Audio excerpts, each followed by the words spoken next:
Let's look at what really constitutes the first paragraph of this book after the introductory sections. I'm going to read it through one time and then go back and look at it piece by piece. The human being is spirit. But what is spirit? Spirit is the self. But what is the self? The self is a relation which relates to itself, or that in the relation which is its relating to itself. The self is not the relation, but the relations relating to itself. A human being is a synthesis of the infinite and the finite, of the temporal and the eternal, of freedom and necessity. In short, a synthesis. A synthesis is a relation between two terms. Looked at in this way, a human being is not yet a self. Those are rather famous opening lines and to some people infamous. It's been picked out as a passage in philosophy that's just impossible to understand or silly or something, but it's actually not.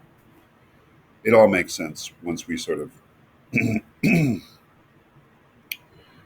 make some decisions about how Kierkegaard is using language or what his concerns are. Let's start from the beginning. The human being is spirit. That's a certain type of assertion.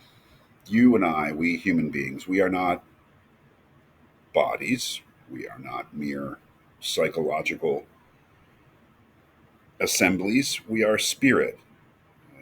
The spirit is a translation. I don't know what the original Danish is, but in German philosophy at the time, it was Geist. Human being is more than their body. They are a personality. They are something more. You and I guess, thinking scientifically, could be reduced to our parts, biological, psychological, however you want to put it. But what Kierkegaard is doing there is denying that. We are spirit. There's a something else. There's a hidden thing with human beings that makes them what they are. But what is spirit? What is that hidden thing? What is that thing which makes a human being more than a body, more than an animal, makes them a unique individual, a unique, irreplaceable individual? What is that spirit? Well, spirit is the self. Okay, so he's working terminologically here. Self. To be a self, a person, a unique individual being, like you and I obviously are. We are a self in a way that other animals are not, certainly selves. Um, Human beings are different. They are spirit, and they are spirit because they are selves, these unique individuals. But what is the self? That is, what is it that makes us selves? What is the essence of being a self? Well, the self is a relation which relates to itself, or that in the relation which is its relating to itself. And this is where things get really sort of maybe sound a little silly, but he's being absolutely straightforward, just saying what he thinks is true. What does it mean to be a self? Well, to be a self is to be a relation, and being a relation which relates to itself. And I think it's quite fine to interpret relating to oneself as being self conscious, being aware of oneself. So to be a self is to be a kind of relation, and we'll see what he means by relation. But the important thing is that we are a relation which relates to itself. That is, we have self awareness, we have self consciousness. Uh, the self is a relation which relates to itself, or that in the relation which is its relating to itself. It's maybe a little bit difficult there, but basically what he's saying is to be a self is to be self conscious, to be aware of oneself. So, this theme of self awareness, of knowing oneself, of being aware, deepening awareness of oneself, self consciousness, is perhaps the most important aspect of his philosophy, I think. You are not a self until you are aware of yourself. You are not a true self until you are self conscious. The self is not the relation, but the relations relating to itself. So, to be a self, selfhood, you and I, we in a certain way, we are self consciousness. We are not the relation, but we are the relations relating to itself.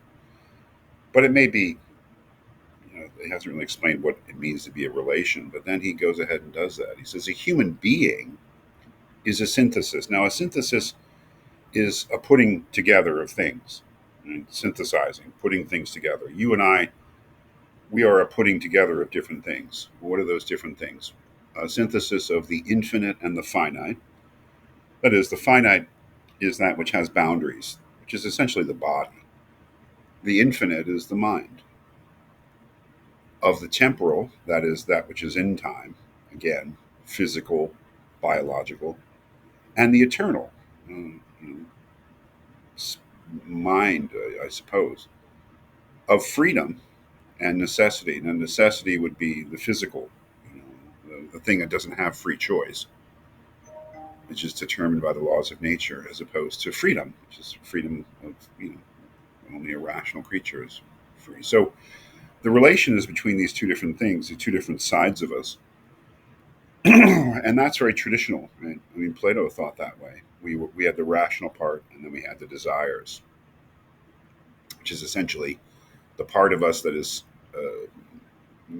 intellectual and the part of us that is physical. All of those things sort of fit into that dichotomy there. The infinite would be the, the, the intellectual, and the finite would be the physical. The temporal would be the physical, and the eternal would be the intellectual. Freedom would be the intellectual, and necessity would be the physical. So a human being is a synthesis, a putting together of the infinite and the finite, of the temporal and the eternal, of freedom and necessity. In short, a synthesis. A synthesis is a relation between two terms. And a synthesis is a putting together of these two different things. Looked at in this way, a human being is not yet a self. Now that makes perfect sense in terms of what he's just laid out, and it's incredibly important, really, for understanding the book. And really tells you that what he's interested in here is not a theory of human nature, really, but a theory of the self, not a theory of humanity, but a theory of selfhood. You can be a human being without being a self. Looked at in this way, a human being is not yet a self. What is a human being? It's that synthesis of the infinite and the finite, let's say the mental and the physical, the temporal and the eternal, freedom and necessity. That's what it means to be a human being, which is not the same thing as being a self. What does it mean to be a self? Well, to be a self is to relate to oneself. You can be a human being and be composed of these parts, but unless you are aware of yourself, have self consciousness, and as we'll see for Kierkegaard, there are degrees of that. It's not all or nothing. We do not become selves until we become aware of ourselves, until we have self consciousness.